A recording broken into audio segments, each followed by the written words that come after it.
Ses consultants, Claude Saï et Touré Voilà. Moussa. Voilà, le président de la République, chef suprême de l'armée, a reconnu que malgré les efforts qui sont faits, il y a quand même quelques petites difficultés au sein de l'armée. Il a parlé de discipline aussi dans l'armée pour ce qu'on a vécu récemment. Et la question qu'on pourrait se poser, c'est est-ce que les forces républicaines de Côte d'Ivoire ont les moyens nécessaires pour assurer la défense nationale? D'abord, sur cette question, je pense qu'il y a deux volets. Il y a d'abord le volet programmatique. La Côte d'Ivoire sort d'une crise au cours de laquelle la chaîne de commandement était totalement déstructurée. Au cours des 3 ou 4 années qui sont passées, la chaîne de commandement a commencé à se restructurer du sommet, c'est-à-dire du niveau des généraux jusqu'au niveau des commandants capitaines. Mais en dessous, il n'y a pas encore une bonne organisation efficace, en tout cas qui donne satisfaction. Le meilleur exemple a été le soulèvement, en tout cas des caporaux. Donc il faut que la chaîne de commandement descende jusqu'au niveau des soldats de première classe, que l'armée soit tenue, organisée, disciplinée. Ouais. Ce n'est pas facile, il faut du temps pour cela. Mais au-delà même de cela, il y a la question de l'embargo qui continue de peser sur nos capacités opérationnelles. La Côte d'Ivoire aujourd'hui n'a pas, et le président l'a dit, le général chef d'état-major général l'a dit également, nous n'avons pas une capacité de projection. Si la Côte d'Ivoire doit intervenir sur un conflit intérieur d'opération extérieure, nous n'avons pas de moyens de projection. Les moyens de projection, ce sont des navires, ce sont des aéronefs que nous n'avons pas. Il y a également, un des meilleurs exemples, nous avons décidé de participer à la mission de stabilisation du Mali lors du coup d'État, etc. Mais nous n'avons été capables de produire qu'un bataillon logistique. Mais est-ce que la Côte d'Ivoire est sur la loi de la levée de cet embargo quand même? Est-ce qu'il y a une Bien procédure, sûr. il y a une procédure. Oui, il y a eu des négociations. Chaque fois que la Côte d'Ivoire doit acquérir du matériel, l'ambassadeur de la Côte d'Ivoire auprès des Nations Unies entre en négociation avec le comité chargé de suivi sur l'embargo. Mais pour le moment, les seules concessions qui ont été faites ont eu trait à l'acquisition de matériel non létal, notamment de matériel de maintien d'ordre, gaz lacrymogène, bouclier et tout. C'est pas suffisant parce que nous sortons de guerre. Il faut doter nos hommes de munitions, d'armes opérationnelles, pas de vieilles Kalachnikov qui datent de 10 ans et qui ont fait un peu leur temps. Il faut le doter. Mais quelles sont ces armes qui ont été découvertes à la fin de la crise post-électorale alors? D'accord, deux choses. Je vais revenir sur votre question. Pour que cela ne m'échappe pas, la mémoire commence à faiblir, il faut qu'on la maintienne. La première chose, c'est de rappeler que beaucoup a été fait. Je l'ai dit tout à l'heure avant qu'on ne passe l'antenne au palais présidentiel. Beaucoup a été fait. Parce que je vous dis, pour critiquer et juger ce qui est en train de se faire aujourd'hui, il faut savoir d'où on vient. Et Moussa l'a dit, il y avait une totale désorganisation, une désarticulation même de toute la chaîne de commandement. Sur le plan sécurité intérieure, beaucoup a été fait. Fin des braquages, la mise sur pied du CCDO qui permet justement la fluidité de ces circulations-là, la mise sur pied d'une unité de lutte contre le racket, la vidéosurveillance, il y a eu beaucoup de choses. Une police qui s'est se professionnalisant, se rapprochant un peu plus des citoyens, en étant un peu plus civilisée, en étant un peu plus courtoise. La police est de retour. Donc cela est à saluer. Et vous voyez, vous passez l'élément concernant l'hélicoptère. La Côte d'Ivoire, en dépit de l'embargo qu'elle vit, essaie de se doter d'outils mécaniques, d'outils militaires ou d'outils de sécurité pour essayer d'apporter un mieux-être aux populations. Ce n'est pas évident, alors que tous ces éléments-là coûtent excessivement cher et rentrent, comme l'a dit Moussa, dans un cadre d'une loi programmatique. C'est très bien, mais il faudrait que l'embargo soit levé pour que nous allions à un deuxième ou troisième palier. Premier point. Le deuxième point, c'est au niveau de la sécurisation de nos frontières même. Parce que vous savez que nos États africains, je l'ai toujours dit, nos micro-États ont des frontières très poreuses. L'intangibilité des frontières dont on parle tant en réalité n'existe que lorsque la dimension politique intervient. Sinon, entre la Guinée et la Côte d'Ivoire, entre le Mali et la Côte d'Ivoire, entre le Burkina et la Côte d'Ivoire, la porosité de ces frontières-là fait qu'il est très difficile que nous puissions agir de façon efficace alors que la situation en Libye et au Mali nous oblige à renforcer la dimension sécuritaire au niveau de ces frontières-là pour que la sécurité intérieure de ces États-là ne soit pas confrontée à la pénétration des dimensions djihadistes et autres. Alors, quand un État est sous embargo et qu'il a du mal comme cela, alors qu'il a la volonté de se réorganiser, a du mal à acquérir du matériel, cela est un peu difficile. Mais, nonobstant tout cela, je pense que nous faisons, le pays fait des efforts, le chef de l'État, avec les instructions qu'il donne, fait des efforts pour apporter un mieux-être aux populations. C'est très loin d'être facile. Sur le plan du comportement, et le président de la République a insisté là-dessus, nous, en attendant de professionnaliser notre armée, nous devons arriver à lui donner une âme. Et cette âme-là va passer aussi par la valeur, par l'autorité, par le charisme que les différents officiers, les différents chefs de commandement vont insuffler au niveau de ces officiers, de ces éléments subalternes-là. Parce qu'il faut effectivement que ces jeunes-là aient un comportement républicain, qu'ils comprennent qu'ils sont détenteurs d'armes, qu'ils sont là pour protéger la population et que leur position dominante ne les amène pas à faire une forme de chantage, ce qui serait vraiment dommageable. La Côte d'Ivoire est en train de se reconstruire et elle se reconstruit avec eux. C'est tout un pan entier de toute la société ivoirienne qui était tombée en lambeaux qu'il faut reconstruire. Et ils ne sont pas laissés, on ne les laissera pas en marge de cette reconstruction, mais il faudrait qu'ils jouent leur partition en comprenant que c'est ensemble. Mais c'est avec eux surtout que la Côte d'Ivoire va se bâtir. Et c'est un peu ce que le président de la République demandait au ministre de la Défense de faire en utilisant un peu plus d'autorité. Parce que l'un des corps dans une société où le respect est de mise, c'est bien quand même dans l'armée. Tout à fait, tout à fait. La grande muette, comment on pourrait expliquer cette indiscipline? Et pour revenir sur un point concernant l'armée, il y a également, au-delà des problèmes d'équipement qu'on a soulevés, il y a un vrai problème aussi de compétences. Il faut une montée en compétence des chefs sur divers plans. D'abord, sur le plan de la tenue des hommes. Le commandement, on n'y est pas avec ça s'apprend. C'est un art qui s'enseigne dans les écoles. L'art du commandement, ça s'enseigne. Mais deuxième chose, il y a les nouvelles formes de conflits auxquels nos armées ne sont pas préparées. Il y a les guerres asymétriques aujourd'hui, auxquelles nos armées ne sont pas préparées et qu'elles sont obligées d'affronter. Vous voyez la dynamique Boko Haram face à une armée puissante comme l'armée du Nigeria. Voyez-vous, hier, Boko Haram a pris une caserne. Toute une caserne. L'armée a dû battre en retraite. Parce que c'est un nouveau type de conflit auquel nos armées ne sont pas habituées. C'est cela. Ce qu'on appelle les guerres asymétriques. L'ennemi n'est pas visible, il n'est pas identifiable. Il évolue au milieu de vous et vous ne savez pas à quel moment il va frapper. C'est un nouveau type de conflit pour lequel il faut former nos hommes. Le renseignement est utile, est crucial.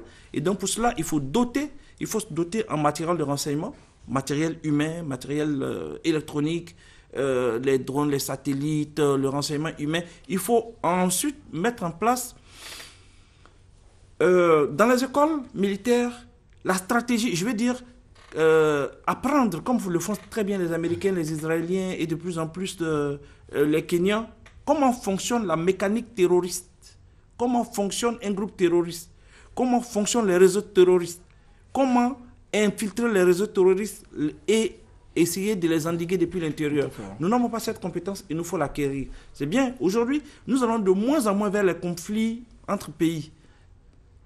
De moins en moins. Je ne sais pas si vous vous souvenez, le dernier conflit qui a opposé deux pays. Les conflits sont soit internes, suite à des conflits politiques qui dégénèrent en guerre civile, soit c'est religieux. Un groupe fondamentaliste décide de s'armer, de renverser l'ordre établi, ou bien c'est un coup d'État qui échoue, qui se transforme en rébellion. Mais les conflits qui opposent deux États se font de plus en plus rares. C'est un peu, si vous n'avez pas, c'est un peu ce que les spécialistes appellent les guerres citadines, les guerres urbaines, les conflits urbains. C'est fini l'époque des guerres de tranchées. Hein. On a une ligne de démarcation et les obus tombent de part et d'autre. Non, c'est fini. Le problème qui est posé à travers l'analyse de M. Touré, c'est la question de la sécurité des États africains face à la montée du terrorisme. Comment on fait face à un adversaire, un ennemi qui n'a pas de visage? Première question. Il faut donc inventer une nouvelle forme de sécurisation des populations et des frontières. Cela nécessite beaucoup d'ingéniosité. Mais bien plus, bien plus. Lorsque, aujourd'hui, on dit Bagdad, vous ne pensez pas à la ville Bagdad, vous pensez plutôt au conflit irakien. Lorsqu'on vous dit Sarajevo, vous voyez, les conflits ne sont plus des guerres de tranchées, c'est vraiment des guerres urbaines, c'est vraiment des guerres citadines. Et il faut que, pour des pays comme les nôtres, qui ont connu toutes ces affres, toutes ces balafres qui ont endeuillé les familles, il faut que nous arrivions à tenir nos hommes.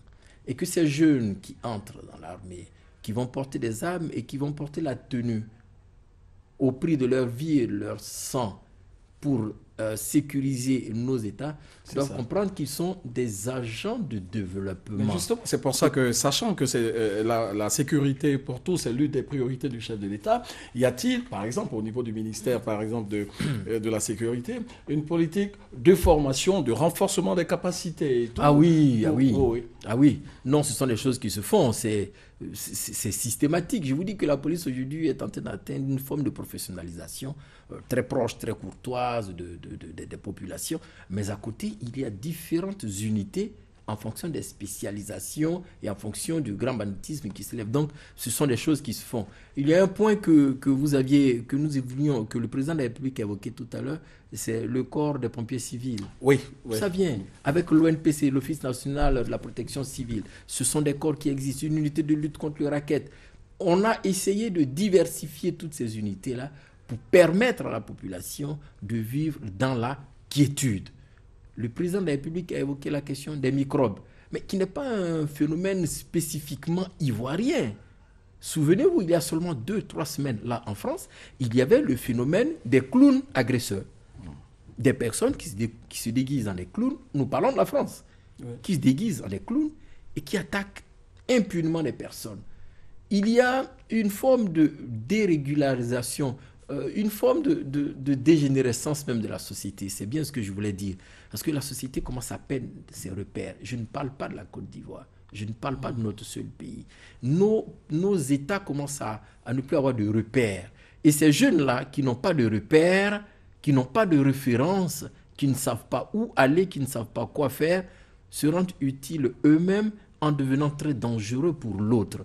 Donc c'est tout un formatage qui doit être fait pour la société et ça rejoint encore le débat politique qu'on a eu tout à l'heure, que ceux qui veulent nous diriger soient vraiment porteurs de grands idéaux, pour que nous puissions apporter un mieux-être aux populations. La sécurité à 100%, c'est un rêve irréalisable? Oui, non, ce n'est pas possible. Oufo-Boigny a dit ceci un jour, cela m'a frappé. Nous étions encore très jeunes.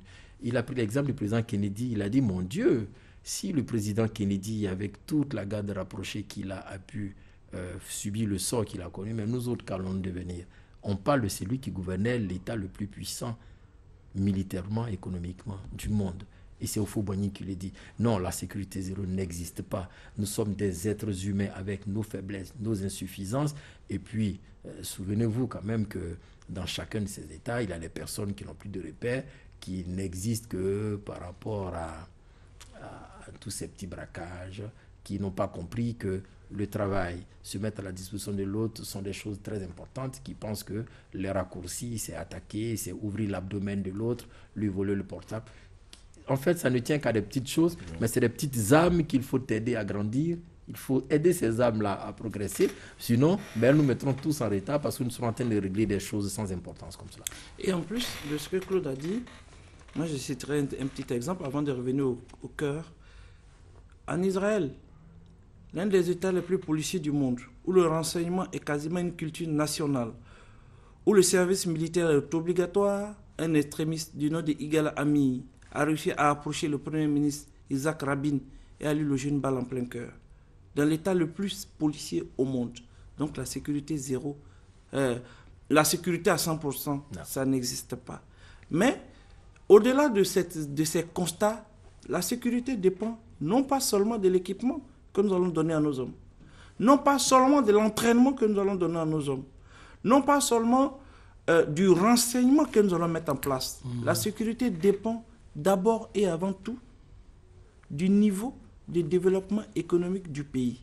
Quand dans un pays, vous réussissez à donner du travail à la majorité des jeunes, à les employer, à leur donner un avenir, à leur donner de l'espoir, très peu d'entre eux accepteront de quitter le chemin de l'espoir pour emprunter les voies obscures du mal et de la violence. Ah ouais, une chose est sûre, le chef de l'État, dans son discours, a dit que nous avons une justice capable de prendre des grandes décisions maintenant, avec la complicité de la réalisation. Nous allons écouter le chef de l'État parler de cette justice ivoirienne. Mes chers compatriotes, j'entends vos préoccupations et vos critiques en ce qui concerne la justice dans notre pays. Mais sachez que nous avons parcouru beaucoup de chemins. Après une période difficile qui nous a conduit parfois à recourir à la justice internationale, notre système judiciaire est désormais sur les rails grâce aux réformes engagées par le gouvernement et à l'amélioration des conditions de travail des magistrats. Aujourd'hui, notre pays est capable de garantir à tous une justice équitable et de respecter les exigences de la justice internationale en matière de procédure judiciaire et de jugement.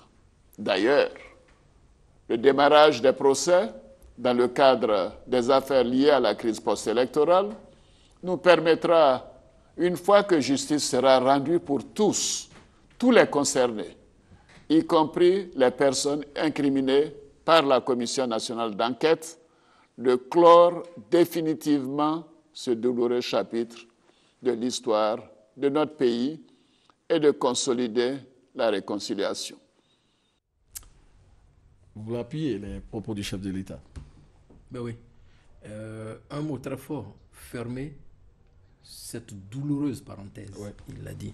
Parce que c'est vrai qu'il faut aller à la réconciliation, c'est vrai qu'il faut aller au pardon, mais il faut aussi de la justice pour que la société comprenne qu'il n'y a pas d'impunité. Cela même se vit dans nos familles. En tant que chef de famille, en tant que père de famille, il y a une forme d'équité, il y a une forme de justice qu'il faut inculquer aux enfants. Et le président de la République demande donc que cela se fasse très rapidement, mais cela va se faire sur la base des réformes judiciaires qui sont en train d'être faites. Vous savez, un recrutement massif mais qualitatif de magistrats va se faire. Nous allons passer de l'ordre de 600 magistrats pour 20 millions d'habitants à un nombre un peu plus élevé, pour que la Côte d'Ivoire réussisse aussi ce pari-là de pouvoir juger ses fils, de pouvoir juger des personnes qui vivent sur son sol, qui ont commis des infractions ou qui sont soupçonnés de les avoir commis, ces infractions-là. Donc il faut une réforme judiciaire pour que nous allions aussi à la réconciliation. Ceux qui n'ont plus de raison d'être ou de rester dans ces prisons-là doivent en sortir. Ceux qui doivent y rester, vont y rester, mais faire en sorte que les Ivoiriens se retrouvent et qu'on passe à autre chose très rapidement. Une nouvelle page doit s'ouvrir pour qu'on puisse la remplir des différents actes que nous devons poser. Et la justice a son mot à dire, à côté de l'action sécuritaire dont nous parlions tout à l'heure. D'accord. Alors, on veut mieux comprendre parce qu'il était question, la CPI qui demandait le transfèrement de l'épouse de l'ex-chef de l'État. Aujourd'hui, la Côte d'Ivoire qui dit nous sommes capables de la juger ici. Est-ce que cela vient pour mieux comprendre les propos du chef de l'État qui disent qu'aujourd'hui, nous avons une justice capable de prendre des grandes décisions? Non. Parce que tout peut se passer ici maintenant. Oui, mais tout doit se passer ici. Je veux dire, si nous avons quelques faiblesses ou quelques incompétences, nous ne manquerons pas, dans le cadre des coopérations que nous avons avec certaines institutions ou certains États, rappeler que nous avons des insuffisances. Mais si nous pouvons le faire, autant le faire sur la base de nos acquis. C'est ce qui est en train de se faire. Et encore, je pense que c'est encore plus convivial et plus fraternel. L'essentiel n'est pas de sanctionner, mais de dire à un tel ou un tel autre les limites de l'action qu'il a posée pour le mal de la société. Direction le palais présidentiel.